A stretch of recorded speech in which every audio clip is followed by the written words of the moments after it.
1907 সালেই ইকবাল মানে তার ম্যাচিউরিটি শুরু হয়ে যায় 1907 সালে।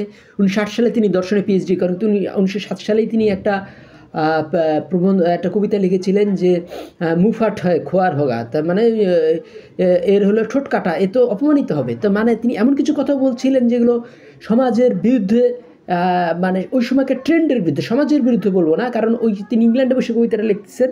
হ্যাঁ, ইংল্যান্ড এবং জার্মানিতে বসে তিনি কবিতাটা লিখেছিলেন।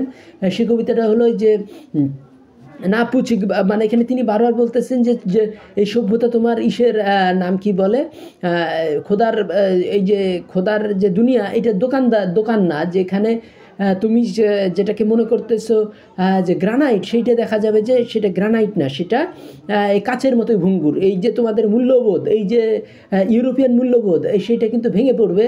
যেখানে বিজনেস মেন্টালিটি, যেখানে সত্য মিথ্যার কোনো নাই, এখানে লাভকেই তোমরা জীবনের হাতিয়ার হিসাবে দেখতেছো, এটা কিন্তু ঠিক না।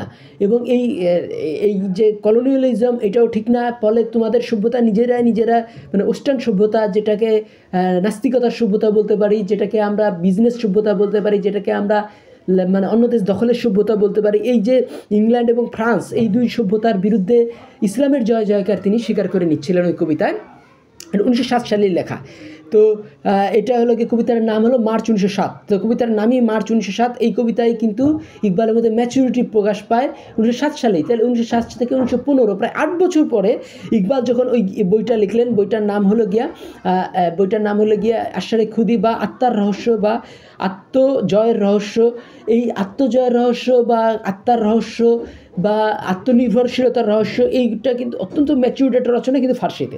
তাহলে আমরা দেখবো যে প্রথম 3টে বই কিন্তু আর ফার্সিতে, মাশারে খুদি, রামুজুবি খুদি এবং নাম কি বলে মাশরিক, পূর্বের বাণীতে তিনি ইউরোপের শ্রেষ্ঠ জ্ঞানী গেটের তিনি উত্তর দিচ্ছেন। তার মানে তার মধ্যে 1923 সাল, 1907 সাল থেকে 1923 সাল, তার মানে ম্যাচিউরড হইয়া, যদি 1907 সালে তার মধ্যে ম্যাচিউরিটি দেখা গেছে, 1923 সালে তিনি মানে 1923 সাল পর্যন্ত তিনি ফার্সি লিখে যাচ্ছেন। কিন্তু 1924 সালে তার এত, মানে 1907 থেকে 1924 আমরা যদি ধরি যে প্রায় 16 বছরের যে ম্যাচিউরিটির যে অংশ, সেই 1917 মানে 1907 সাল থেকে 1923 সাল, মানে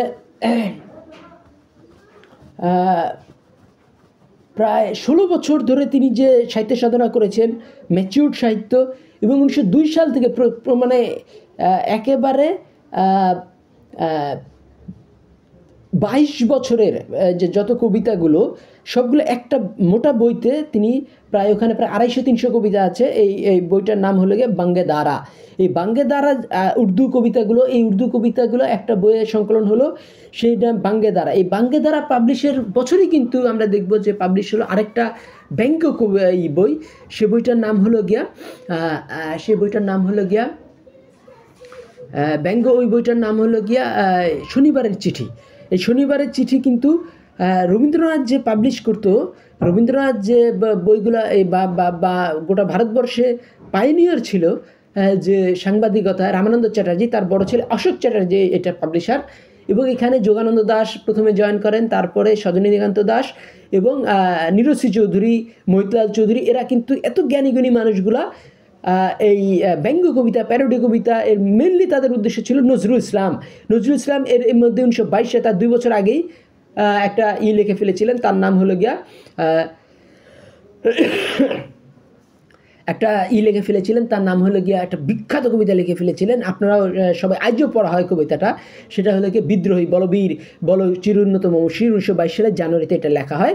তাহলে এই মুসলিম ভারত বা আরও বিভিন্ন পত্রিকায় এই কবিতাটা যায়।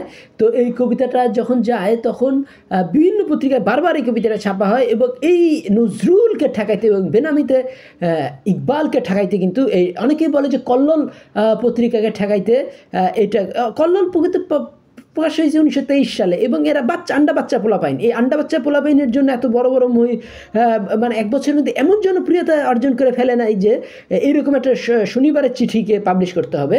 এটা হয়েছিল বেসিক্যালি তার পিছনে যে কলকাতার নেতৃত্ব গোটা ভারতবর্ষ থেকে হারিয়ে যাচ্ছে, সেইটা হলো গিয়ে ইকবালের এই বাঙ্গে দারা, ঠিক আছে, call of the marching bell. বাঙ্গে দারা কি, এই জিনিসটা বুঝতে গেলে আপনাদের বুঝতে হবে যে আরবরা যখন উট নিয়ে একটা লম্বা সফরে যাইতো, আর উটকে মরুভূমি জাহাজ বলা, এটা অনেকে জানেন যে আরব দেশ কিন্তু বিরাট বিশাল দেশ, এক মাথা থেকে আরেক মাথা যাইতে প্রায় 1000 মাইলের মতো লেগে যায়। তো 1000 মাইলের এই দীর্ঘ পথ কিন্তু উটের মধ্যে যাইতে হতো। উট যেতে যেতে দেখা যাচ্ছে মধ্যপথে বিশ্রাম নিত। তো সেই জায়গায় বিশ্রাম নিলে দেখা যায় যে সেখানে তাঁবু খাটায় তারা রান্না বাড়া করতো। তো এই জায়গায় দেখা যায় অনেকে ঘুমায় পড়তো। তো আবার কিন্তু দীর্ঘ জার্নির জন্য যেতে হবে, নাহলে কিন্তু পানির শর্টেজ পড়ে যাবে।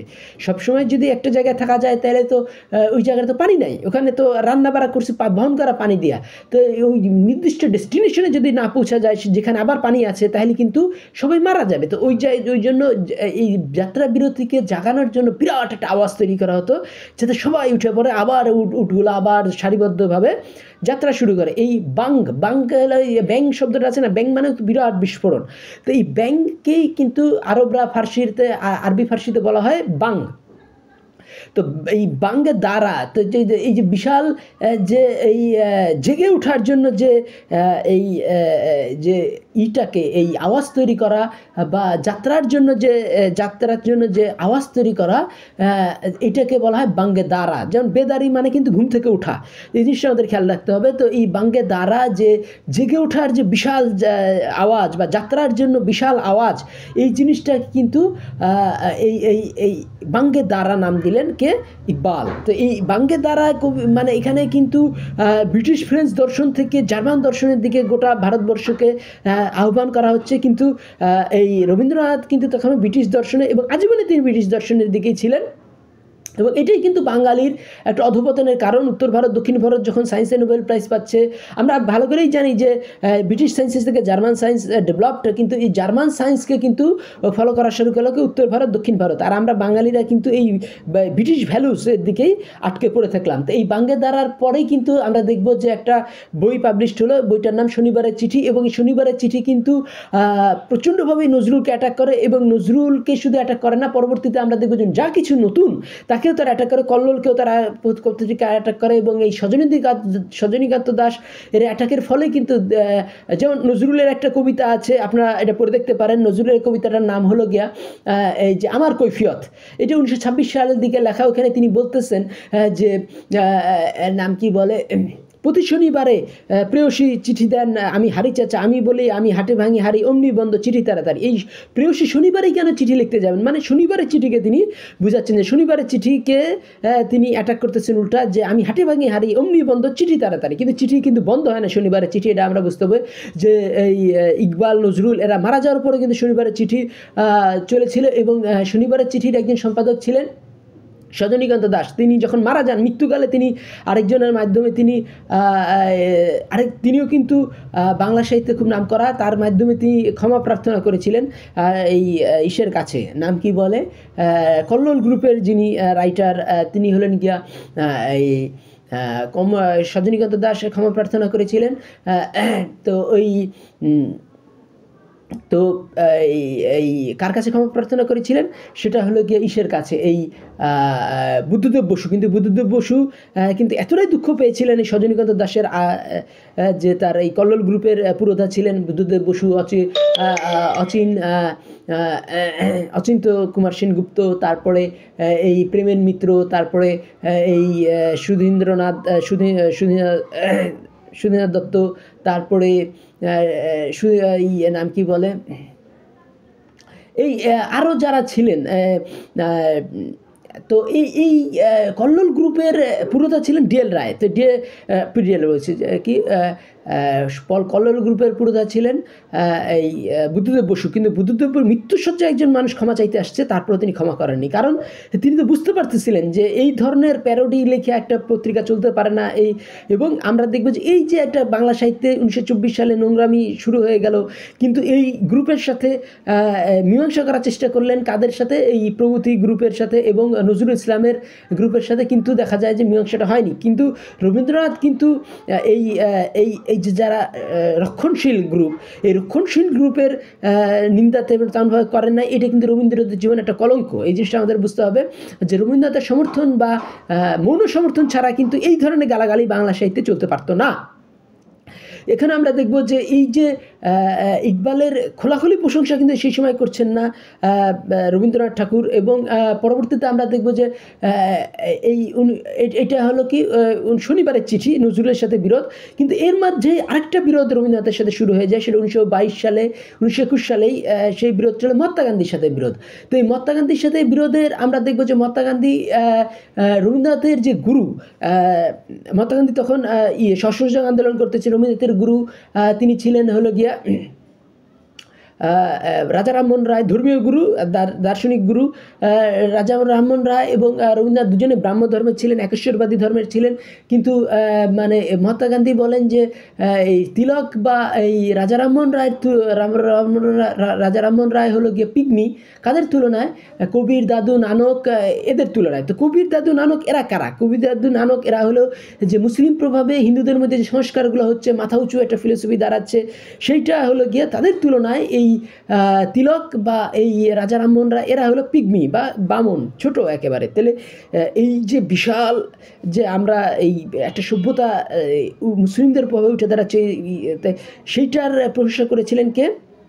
রবীন্দ্রনাথ ঠাকুর। রবীন্দ্রনাথ বলছেন যে রবীন্দ্রনাথ বলছে যে মহাত্মা গান্ধী চাচ্ছেন যে হিন্দুরা উঠে দাঁড়াক, ব্রিটিশের বিরুদ্ধে দাঁড়াক, দেশ স্বাধীন হোক। কিন্তু রবীন্দ্রনাথ ঠাকুর বা এই রবীন্দ্রনাথ ঠাকুর কিন্তু তার গুরুকে অপমানের জন্য এটা বিরোধিতা করলেন।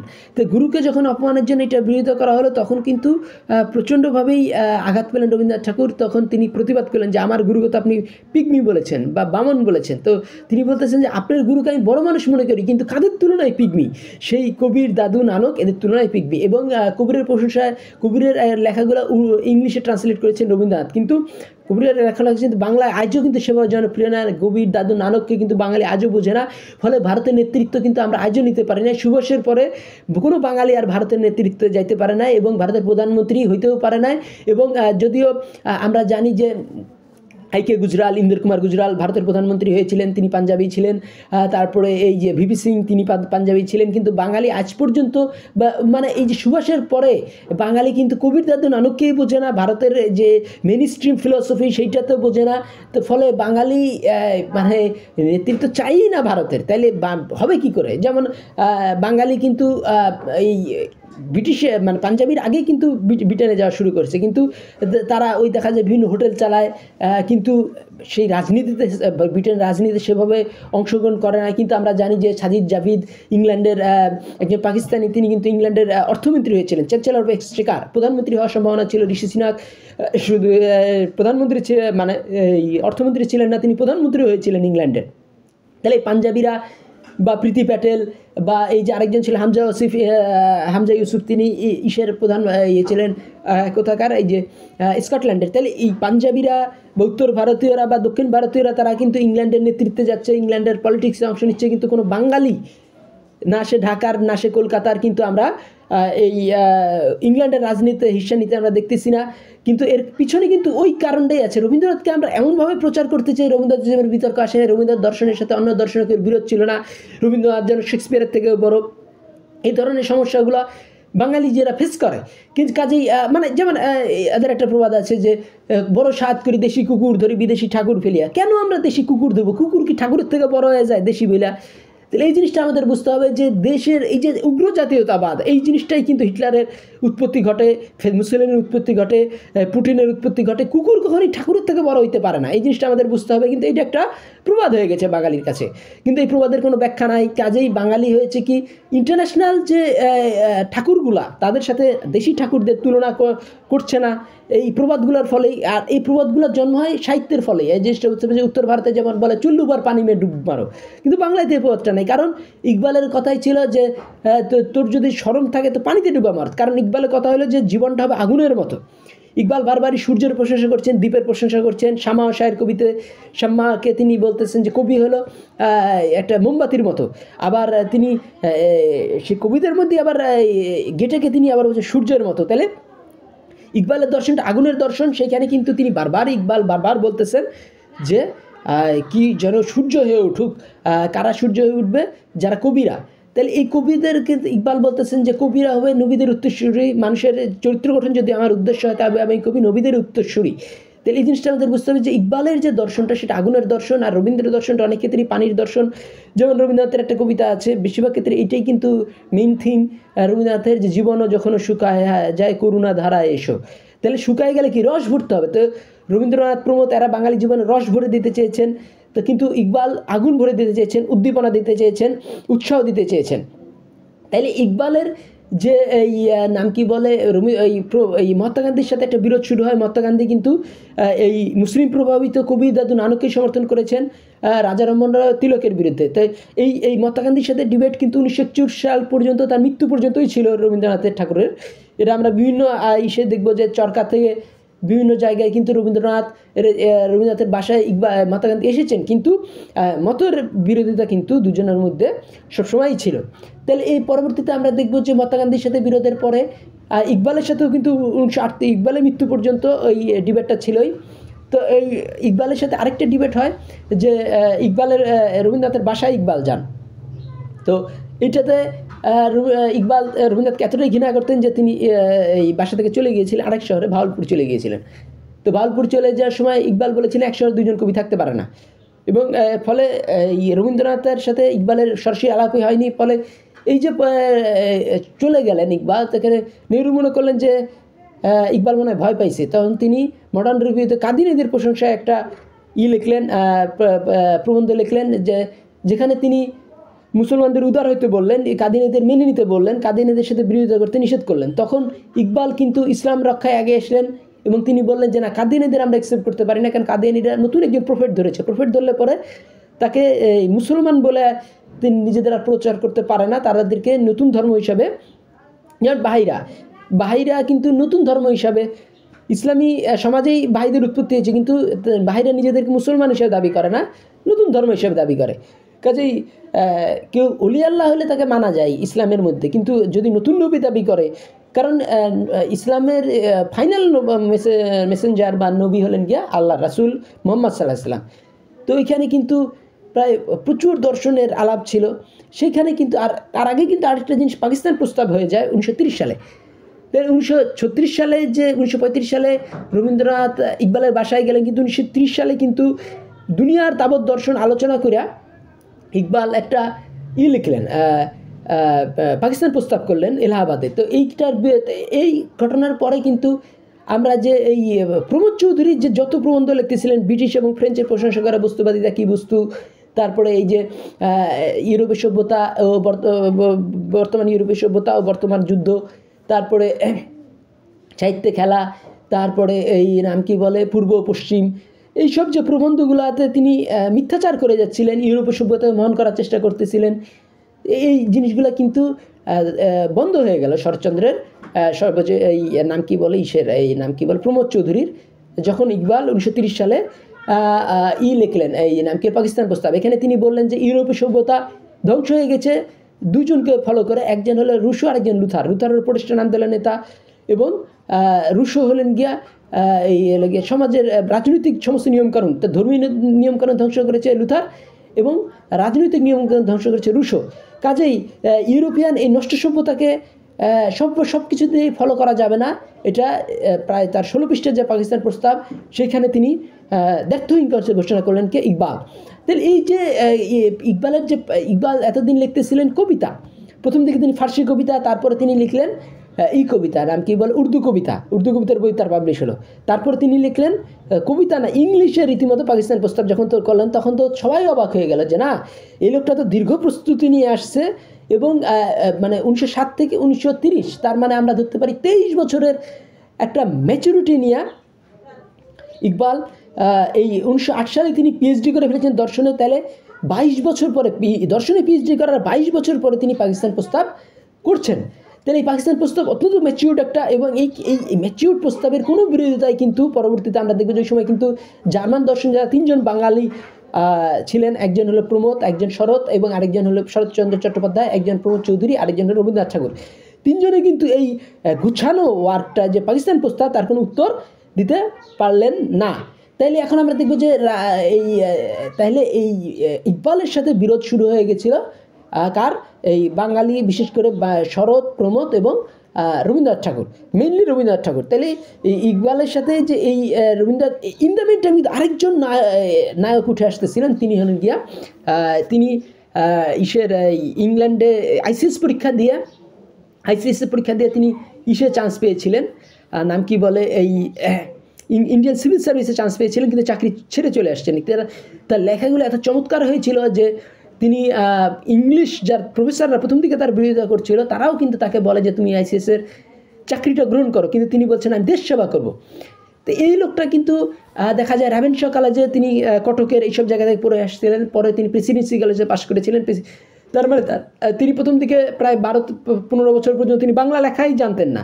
তিনি হলেন গিয়া কিন্তু বাংলায় তিনি সর্বোচ্চ মার্ক পেয়েছিলেন, পরবর্তীতে বাংলা তিনি শিখে নিয়েছিলেন, অসম্ভব ট্যালেন্টেড তিনি। সুভাষচন্দ্র বসু, এই সুভাষচন্দ্র বসু কিন্তু সর্বভারতীয় একটা মেন্টালিটি তার মধ্যে ছিল। এই সুভাষচন্দ্র বসু সাথে রবীন্দ্রনাথের কিছুটা ক্লাস তৈরি হয়, এবং সুভাষচন্দ্র বসুকে তিনি সমর্থনও করেন। কার বিরুদ্ধে? তিনি দেখা যায় যে মহাত্মা গান্ধীর সাথে সুভাষের একটা দ্বন্দ্ব তৈরি হয়। যদিও সুভাষচন্দ্র বসু যে বইগুলো পড়ছিলেন সেই বইগুলো কিন্তু মহাত্মা গান্ধী যে বইগুলো পড়েছিলেন, ইকবাল যে বইগুলোকে উপরে গুরুত্ব দিয়েছেন সেই বইগুলোর পড়ে সুভাষচন্দ্র বসু কী বই পড়েছিলেন এর বাঙালি কিন্তু আজকাল খেয়ালও করে না। এই জন্য সুভাষের মতো নেতৃত্ব কিন্তু তারা নিতে পারছে না। তিনি পড়েছিলেন গেটে। সুভাষচন্দ্রের বউ কিন্তু ছিলেন জার্মান, এটা এমিলি ছিল তার নাম। তো সুভাষচন্দ্রের একটা মেয়েও কিন্তু আছে। সুভাষচন্দ্রের বউ মারা গেছেন, কিন্তু সুভাষচন্দ্রের মেয়ে কিন্তু এখনও বেঁচে আছেন। সুভাষচন্দ্র যে এই জার্মান মেয়েকে তিনি বিয়ে করেছিলেন, তিনি হলেন, তার নাম ছিল এমিলি। এবং সুভাষচন্দ্র কিন্তু জার্মান দর্শন দ্বারা প্রচণ্ডভাবে প্রভাবিত, আর বাঙালি কিন্তু বেশিরভাগই থেকে এই নাম কি, এই সুভাষচন্দ্র বসু কিন্তু গোটা ব্রিটিশ ভারতের নেতৃত্বে চলে আসেন একসময়। সুভাষচন্দ্র বইগুলো খেয়াল করেন, সুভাষচন্দ্র নিটশে এবং বার্গসন এই দুজন দ্বারা প্রচণ্ডভাবে প্রভাবিত ছিলেন। নিটশেকে বলা হয় জার্মান দর্শনের একটা চূড়া, এবং বার্গসনও কিন্তু জার্মান দর্শন দ্বারা, যদিও তিনি ফ্রেঞ্চ, এবং তিনি মানে ধার্মিক ডারউইনীয় তত্ত্ব, মানে জীবনের বিতর্ক সংগ্রাম এই জিনিসগুলো থাকবে, এই জিনিসটার পক্ষে কে ছিলেন? এলার ভাইটানের পক্ষে ছিলেন কে? এই বার্গসন। তো এই সুভাষচন্দ্র কার দ্বারা প্রভাবিত ছিলেন? সুভাষচন্দ্র বসু পড়তেন, গেটের বই পড়তেন, তারপরে নিটশে পড়তেন, বার্গসন পড়তেন, তারপরে এমারসন পড়তেন। যে এমারসনকে বাঙালি ভুলতেই বসেছে। এমারসন কিন্তু আমেরিকান স্কলার যে লিখেছিলেন, আমেরিকার আত্মিক স্বাধীনতার জন্ম দিয়েছিল, সেইগুলো প্রচণ্ডভাবে পড়তেন। এবং সুভাষচন্দ্রকে ইংল্যান্ডে একবার পরিচয় করে দিচ্ছিলেন যে বাঙালি নেতা। তখন তিনি বললেন না, আমি বাঙালি নেতা না, আমি ইন্ডিয়ান নেতা। তাহলে এই জিনিসটা আমাদের খেয়াল রাখতে হবে যে অনেকেই বলেন যে সুভাষচন্দ্র যদি থেকে যেতেন হয়তো পাকিস্তানটা সৃষ্টি হতো না, বা সৃষ্টি হতো না, নাম কি বলে, বাংলা ভাগ হতো না। কিন্তু এখানে তো যে মুসলিম লীগের যে অ্যাপ্রোচ ছিল সেইটা কিন্তু সুভাষেরই গুরু, এটা বুঝতে হবে। মুসলিম লীগ কিন্তু সুভাষেরই গুরু। এবং সুভাষচন্দ্র যখন মানে এই যে জনগণ মন অধিনায়ক, এটা কিন্তু যখন নাম কি বলে, ভারতের জাতীয় সঙ্গীত হিসাবে সিলেক্ট করা হয়, এটা কিন্তু সুভাষচন্দ্র তার আইএনের জন্য এটা সিলেক্ট করছিলেন। এবং তিনি কিন্তু ভোটে কিন্তু সবাই জনগণের অধিনায়ক জয় হে ভারত ভাগ্য বিধাতা, এটা কিন্তু সুভাষচন্দ্রই ফিক্সড করেছিলেন। সুভাষচন্দ্র এটা নির্ধারণ করেছিলেন। এবং সুভাষচন্দ্রের গণভোটের তার অধীনের যারা ছিল বাঙালি, তো বলবো না, ভারতীয় বাঙালি এবং টামিল অনেক ছিল, মুসলমানরা ছিল, উত্তর ভারতীয় ছিল, সবাই মিলে ভোট দিয়ে জনগণ মন অধিনায়ক। কিন্তু সুভাষচন্দ্রের ব্যক্তিগত পছন্দ ছিল কিন্তু ইকবালের ওই রাজস্থানটা, কোনটায় এই সারে জাহা সে আচ্ছা হিন্দুস্তা হামারা। কাজে ইকবালের প্রতি তার কোনো বিদ্বেষ ছিল না। ইকবালের মৃত্যুতে সুভাষচন্দ্র বাণী পর্যন্ত দিয়েছেন, কিন্তু আজকে আপনি ইকবালের মৃত্যুতে তার বাণী খুঁজে পান। রবীন্দ্রনাথ পর্যন্ত ইকবালের মৃত্যুতে বাণী দিয়েছিলেন। এই সুভাষচন্দ্র বসুই কিন্তু যে এই ইন্ডিয়ান রিপাবলিকের যে তিনটা করেছিলেন, যে আদর্শ এতেমাদ, তারপরে ইত্তেফাক, এবং আরেকটা হলো এতেমাদ, ইত্তেফাক, এবং আরেকটা হলো গিয়া কুরবানি। এইটাই কিন্তু পরবর্তীতে পাকিস্তানের যে এই তিনটা মূল সূত্র, এই তিনটা মূল সূত্রই কিন্তু এই তিনটা থেকেই নেওয়া, এবং এই তিনটা কিন্তু আবার ইকবাল থেকে নেওয়া, এটা বুঝতে হবে। তাই এতেমাদকে প্রতিস্থাপন করা ইমানদার, এতেমাদ মানে বিশ্বাস, ইমানদারও বিশ্বাস। ইত্তেফাক মানে হলো ইউনিটি, আর এটাকে ইত্তেহাদ বা দেশপ্রেম দ্বারা প্রতিস্থাপিত করা হয়েছে। তো একই, ইত্তেফাক আর দেশপ্রেম হলে তো ইউনিটি হবে। তো ইত্তেহাদ আর ইত্তেফাক একই জিনিস ধরা যায় সেই অর্থে। আর একটা কুরবানিকে আমরা ডিসিপ্লিন ধরতে পারি, যে কোনো শৃঙ্খলায় কিন্তু আত্মত্যাগকে করতে কাজে পাকিস্তান রাষ্ট্রের যে মূলনীতিগুলো কিন্তু এই সুভাষের ঠিক করা, আর সুভাষের এই নীতিগুলো কিন্তু ইকবাল থেকে ঠিক শেখা। ইকবাল পাকিস্তান রাষ্ট্রের জন্য বারবার চিঠি লিখতেছিলেন, বুঝাচ্ছিলেন যে না, মুসলমানরা যে কমিউনিজমের সাথে অনেকখানি মিল আছে, আমরা জমিদারের বিরুদ্ধে আমরা কাজ বেশি করতে পারবো, গরিবের উন্নতির জন্য বেশি কাজ করতে পারবো যদি আমরা পৃথক রাজ্য বা রাষ্ট্র, এই দুইটাই কিন্তু ইকবাল মানে তার হিসাবের মধ্যে রাখছিলেন। এবং যত দিন যাচ্ছিল, প্রথম দিকে ইকবাল রাজ্য দাবি করলো, পরবর্তীতে রাষ্ট্রের দিকে যে যাচ্ছিলেন, এটার কিন্তু কারণ হলো গিয়া গ্রিক এবং তুরস্কের যে সেপারেশন, গ্রিক এবং তুরস্ক টার্কিশের দুটাই মহান সিভিলাইজেশন। এবং আমরা ইসের লেখার মধ্যে পাবো যে স্যার সৈয়দ বলছেন যে গ্রিকরা টার্কিশদের কাছে নিগ্রহ প্রমাণিত হয়ে গেল। কারণ কি? কারণ হলো গিয়া ইসলামী তেহজিব, ইসলামী সভ্যতা এতটা ডেভেলপ যে গ্রিকদের যে এই মৃত্যুবাদী প্লেটোবাদী সভ্যতা, এটা কিন্তু ধ্বংস হয়ে গিয়েছিল, সেটাকে তুলে এনেছে মুসলমানরা, এবং তুলে আনার ক্ষমতা ছিল বলে। এবং যখন দেখা যাচ্ছে গ্রিক এই মৃত্যুবাদ যেটা কবর থেকে নিয়ে এসছে, তার মধ্যে কিছু পোকাও ছিল, সেই পোকাগুলা সব আত্মহত্যা টেন্ডেন্সি, দুঃখবাদ, এগুলো কিন্তু ইসলামকে যখন ধ্বংস করতে শুরু করেছে, তখনই গাজালি একেবারে পর্বত প্রাচীরের মতো দাঁড়িয়ে গেলেন। তিনি বললেন যে না, গ্রিক এই মৃত্যুবাদ, গ্রিক আত্মহত্যা টেন্ডেন্সি, গ্রিক দুঃখবাদ, এগুলো ইসলামের মধ্যে যাতে না ঢুকে। তো এই গাজালি এবং ইসের যে তর্কটা হয়েছিল, তাফাত বা রিপিনুস, এগুলো কিন্তু আজও বাঙালি মুসলমান এটার সাথে পরিচিত না, আলোচনা করে না। কিন্তু উত্তর ভারত, দক্ষিণ ভারতে কিন্তু গাজালি বড় না রুশ বড়, এই নিয়ে প্রচণ্ডভাবে ডিবেট হয়, এবং এই ডিবেটের উপরে কিন্তু ইকবালের দর্শনটা দাঁড়িয়ে আছে। ইকবালে বারবার বলেছিলেন যে গাজালি বড়, এবং কারণ আমার কথা হলো যে একটা ঘরে জানলা থাকতে হবে, কিন্তু প্রাচীরে থাকতে হবে। প্রাচীরটা হলো গাজালি এবং জানলা হলো গিয়া নাম কি বলে ইবনে রুশ। তা কাজেই ইকবাল কিন্তু এরকম কবিতাও আছে যে রাখনা চাহিয়ে দিলকা কই খানা খালি কে আজায় কি মেহমানে আজিজ। তাহলে মনকে একেবারে পাথর মুখরত বাইন্দা না ফেলে হৃদয়গ্রাতে নরম নতুন কিছু আসলে পরে স্পঞ্জের মতো হৃদয় যাতে গ্রহণ করতে পারে। কিন্তু তিনি ফওলাদি হাতের কথা বলতেন যে ইস্পাতের হাত কিন্তু কর্মক্ষেত্রে মুসলমান হবে শক্ত। তাহলে ইকবালের দর্শনটা ছিল যে বন্ধুর ক্ষেত্রে হবে সে রেশমের মতো মোলায়েম, কিন্তু শত্রুর যখন হক ও বাতিল সাথে যুদ্ধ হবে, তখন সে ইস্পাতের প্রাচীরের মতো হবে, সে ফলাদ হয়ে যাবে, সে ইস্পাত হয়ে যাবে। কাজে ইকবালের দর্শনের সাথে রবীন্দ্রনাথের দর্শনের ইকবালের সুভাষের উপরে ইকবালের প্রচণ্ড প্রভাব ছিল। এবং দেখা যাচ্ছে যে এই মানে মহাত্মা গান্ধীর প্রার্থীর বিরুদ্ধে দাঁড়িয়ে যখন এই সুভাষ জয়লাভ করলেন, প্রথমবার সুভাষ মহাত্মা গান্ধীর সমর্থনেই দাঁড়িয়েছিলেন, কিন্তু বিজনেস যে ক্লিক ছিল, রাজা বল্লভভাই প্যাটেল এদের ষড়যন্ত্রে চক্রান্তে বলি আর মতামতেই বলি, তিনি কাজ করতে পারছিলেন না। নাম কি বলে এই সুভাষচন্দ্র বসু চাচ্ছিলেন গরিবের জন্য কাজ করতে, এই আপামার মানুষের জন্য কাজ করতে, কিন্তু ওই বিজনেস গ্রুপরা চাচ্ছিলেন যে ভারতবর্ষের উন্নতির পক্ষে অত বামপন্থী না হয়, কিছু ডানপন্থী হতে। তখন পরবর্তীতে নাম কি বলে মহাত্মা গান্ধী বলেন যে এই মৌলানা আবুল কালাম আজাদকে বলে সুভাষের বিরুদ্ধে দাঁড়াইতে। মৌলানা আবুল কালাম আজাদ রাজি হয় না যে না, আমি ওখানে দাঁড়াবো না, কারণ দুজনেই বেঙ্গলে কাজ করতেন। তো সুভাষচন্দ্র বসু তো আসলেই তার কিছু যোগ্যতা ছিল বলেই তিনি গরিবের পক্ষে বলছেন। আর দুই পক্ষেই কিন্তু কিছু সত্য কথা ছিল, বল্লভভাই প্যাটেলেরও কিছু সত্য কথা ছিল, সুভাষচন্দ্র বসু সত্য কথা ছিল। কিন্তু পরবর্তীতে তিনি মহাত্মা গান্ধীর ইচ্ছার বিরুদ্ধে তিনি মহাত্মা গান্ধীর দাঁড় করানো দক্ষিণ ভারতের এক প্রার্থীর বিরুদ্ধে সুভাষচন্দ্র বসু জয়লাভ করেন। কিন্তু দেখা যায় যে তখন কংগ্রেস ওয়ার্কিং কমিটি সুভাষচন্দ্রের বিরুদ্ধে প্রস্তাব পাশ করে, এবং কংগ্রেসের ওয়ার্কিং কমিটিতে কাজ করতে পারছিলেন না। কে কাজ করতে পারছিলেন না? এই সুভাষচন্দ্র বসু কাজ করতে পারছিলেন না। পরে দেখা যায় যে সুভাষচন্দ্র বসুর বিরুদ্ধে বিদ্রোহ সাধিত হয় এবং সুভাষচন্দ্র বসুকে পদত্যাগ করতে হয়। তো এই পদ থেকে তিনি পদত্যাগ করার পরে তিনি ফরওয়ার্ড ব্লক গঠন করেন। ফরওয়ার্ড ব্লক গঠন কংগ্রেসের মধ্যে থেকেই ফরওয়ার্ড ব্লক গঠন করেন, এবং ভারতবর্ষে তিনি কমিউনিজম এবং গরিবের পক্ষে কথা বলতে থাকেন সুভাষচন্দ্র বসু, এবং ব্রিটিশরা তাকে জেলে নিয়ে যায়। জেল থেকে পালায় সুভাষচন্দ্র চলে যান জার্মানিতে বসে তিনি একটা সামরিক বাহিনী গঠনের চেষ্টা করেন, যারা ভারতের সৈন্যরা যারা জার্মানির পক্ষে যুদ্ধ করবে, এবং আসলে জার্মানির পক্ষে না, নাম কি বলে স্বাধীন করতে তারা যুদ্ধ করবে। কি স্বাধীন করতে যুদ্ধ করবে? তারা এই ভারতবর্ষ স্বাধীন করবে। তো তখন দেখা যায় যে জাপান যখন যুদ্ধে যোগ দেয়, তখন জাপান কিন্তু ভারতবর্ষের অনেক কাছে চলে আসে, বার্মা দখল করে ফেলে। তখন তিনি এই ভারতবর্ষে এই সিঙ্গাপুরে যেসব ভারতবাসী ইন্ডিয়ান মুসলমান হিন্দু এইসব সৈন্যবাহিনী আটকা পড়েছে, যারা ইসের হাতে এই জাপানের হাতে আটকা পড়েছে, তাদেরকে তিনি একত্র করে তিনি Indian INA Indian national army এই গঠন করে তিনি ব্রিটিশের বিরুদ্ধে যুদ্ধের জন্য উৎসাহিত করতে থাকেন কে? সুভাষচন্দ্র বসু। কিন্তু সুভাষচন্দ্র বসু কিন্তু যখন পালিয়ে যান, রবীন্দ্রনাথ কিন্তু অনেকখানি ব্রিটিশের পক্ষে ছিলেন, কাজেই তিনি এই সুভাষকে আশীর্বাদ করেছেন সেটা কিন্তু আমরা কোথাও পাই না। তার মাস ছয়েকের মধ্যে রবীন্দ্রনাথ মারা যান।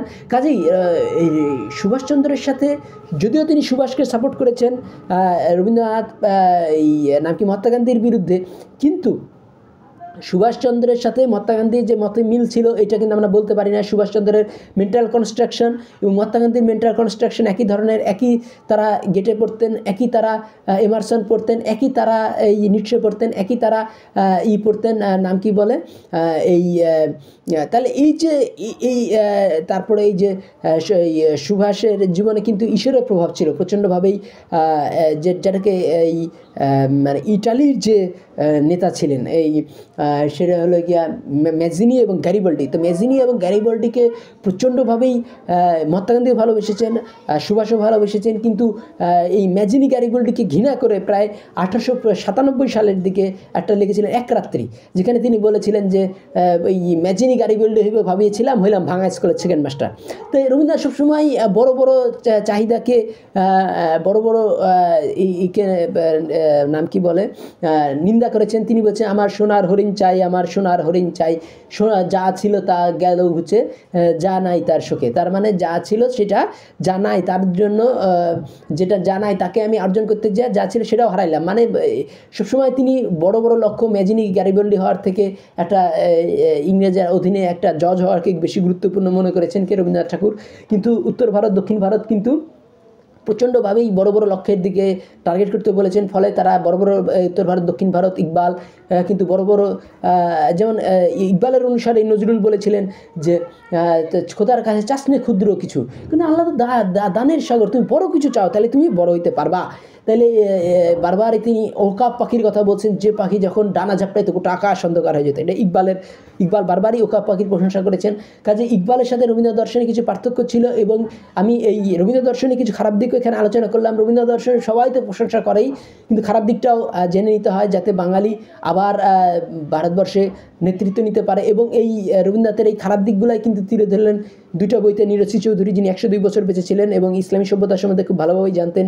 নীরসী চৌধুরী এটাও বলেছেন যে বাঙালি যদি ইসলাম সম্পর্কে জানতো, বাঙালি হিন্দু, তাহলে কিন্তু তারা বাংলা ভাগ করতো না।